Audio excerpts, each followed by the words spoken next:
Hey folks, it's old Texas Paul. I want to talk to you today about the arrest of the Patriot Front guys in Idaho. I want to expand on it a little bit. There's something I call the circle of evil. And this story starts with a guy by the name of Matthew Heimbach. That's where we're going to step into the circle. Heimbach grew up a little racist shit like most of them do, and when he got to college he bloomed like most of them do. And he started a racist group on his college, and they did patrols looking for black people, even though it was an almost completely white college. The usual racist fantasyland bullshit that they espouse.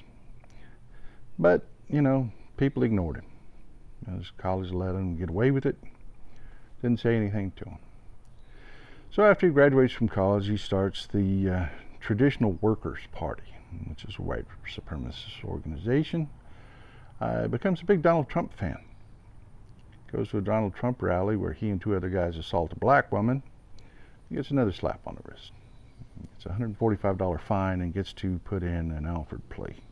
And if you don't know what an Alford plea is, it's where you don't accept the responsibility for being guilty, but you just take a little fine or whatever. So, gets a slap on the wrist there. Well, when you don't punish people like that, they tend to just take everything as a training exercise. So, what does old Matthew Heimbach do? He goes on to be one of the major organizers of the Unite the Right rally. And a couple of the groups he invited to the Unite the Right rally were, one was the Hammerskins, which is a loosely organized, really rough, around the edges, white supremacist group that engages in considerable violence. You may have heard of the Hammerskins before. One of their members carried out the Sikh temple murders, where he killed 6 people in the Sikh temple in Wisconsin and injured 4 others. Well, one of the other groups that he recruited into the United the Right rally was the Proud Boys. And if you watched my video yesterday, you know that the Proud Boys not only engaged in the insurrection on January 6th, but also have become part of the Republican establishment.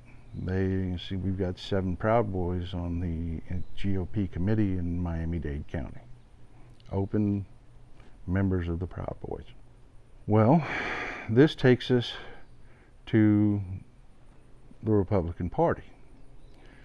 The Republican Party is supported by a bunch of out fringe groups.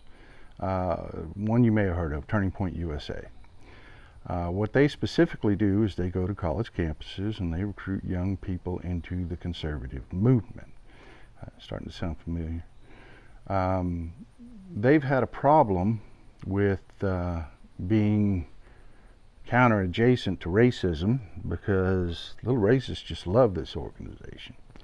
But they're not technically classified as a white supremacy organization because they very much preach conservatism, and what they serve as is kind of a funnel into the Republican Party for these people. How they keep from being classified as a hate group is they supposedly fire people whenever they find out that they're white supremacists, but you had people like Crystal Clayton, who was one of the major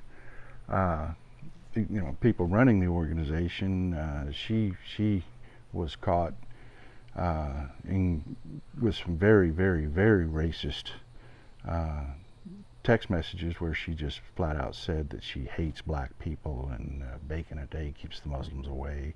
You may remember me talking about her and Jenny Thomas. Well, Jenny Thomas sits on the board of Turning Point USA, and Amy Clayton, of course, went to work from Turning Point USA, was fired, and went to work for a member of their board, Jenny Thomas. Yeah. So anyways, this takes us to Jenny Thomas, the wife of Supreme Court Justice Clarence Thomas, who seems to be the biggest sellout in the universe. She is on the board of several different groups. She works for several different groups. She's got a company she calls Liberty Consulting, and Liberty Consulting works with tons of different Republican organizations, and of course she was deeply involved in the January 6th insurrection and a huge supporter of Donald Trump and other politicians that take very pro-Putin, pro-Russia stances. And this is where the circle reaches out to Ukraine. Ukraine, we have the Republican Party giving its official lip service to, because most Americans absolutely support the Ukraine and their efforts to maintain their freedom. They are absolutely the victims of a murderous, unjust invasion. But you have several members of the Republican Party that absolutely attack Ukraine. And just to make sure that I get it straight, I'm actually going to read these to you so I don't get them wrong. You've got Donald Trump called the invasion, called Putin's invasion of Ukraine genius. We got Marjorie Taylor Greene, who used Putin's talking points word for word, said we were arming Nazis, and the Ukrainian resistance was futile because Russia was just going to roll right over them. That was directly Putin's talking points word for word. J.D. Vance says he doesn't care what happens to Ukraine. He doesn't even want to talk about it. He don't care. He says they can die. He doesn't care. Peter Navarro, Ukraine was not really a country, he believes. It was, part of the Soviet Union, and therefore it belongs to Russia.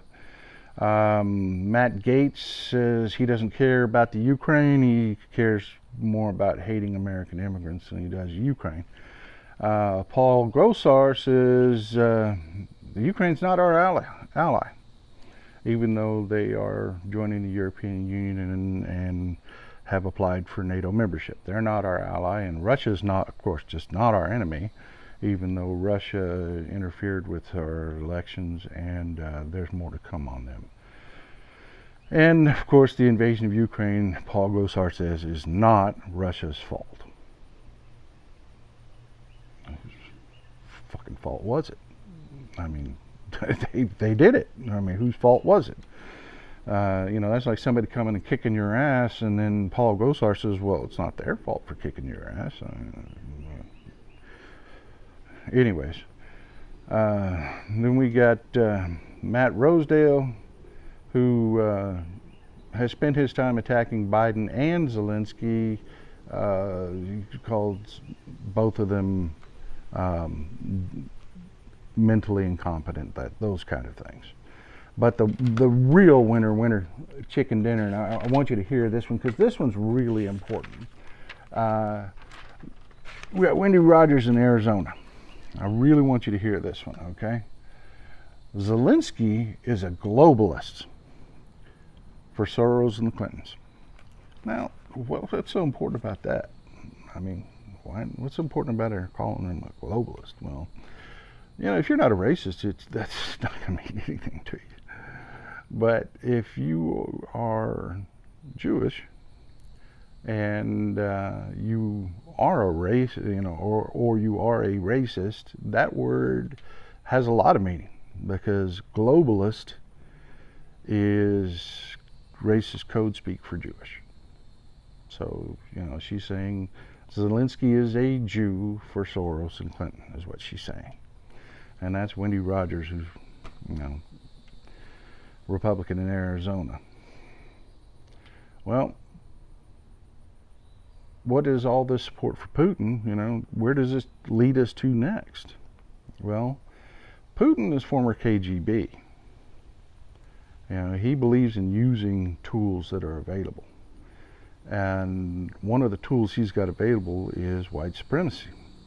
And he's got several white supremacist groups that operate in Russia, but one he really likes and takes very good care of is the Russia imperialist movement out of St. Petersburg. And if you wondered about St. Petersburg, that's the same place troll farms are located. But the Russian imperial movement and the Russian Imperial Legion, which is their military arm, coordinates with groups like the Proud Boys and the Patriot Front, and specifically met with old Matthew before the Unite the Right rally and offered him training and advice. So we've got the white supremacy groups back again being supported and trained by Putin's white supremacy groups from Russia, who are coming here to the United States and training these various white supremacy groups. The white supremacy groups in turn support Republicans. The Republicans in turn support Putin, in which Putin in turn supports the white supremacy groups in a big circle of evil. And now they are openly infiltrating our government and are openly part of the Republican Party. Folks, this is why these January 6 hearings on the insurrection are so incredibly important. This is why the coverage here at MeidasTouch on these hearings is so important, and why you need to tune into them, and why it is incredibly important that the DOJ not slap any of these people on the wrist, that there be real consequences for everyone involved, including Donald Trump. Love you folks. I hope this has been informative for you. Texas Paul out.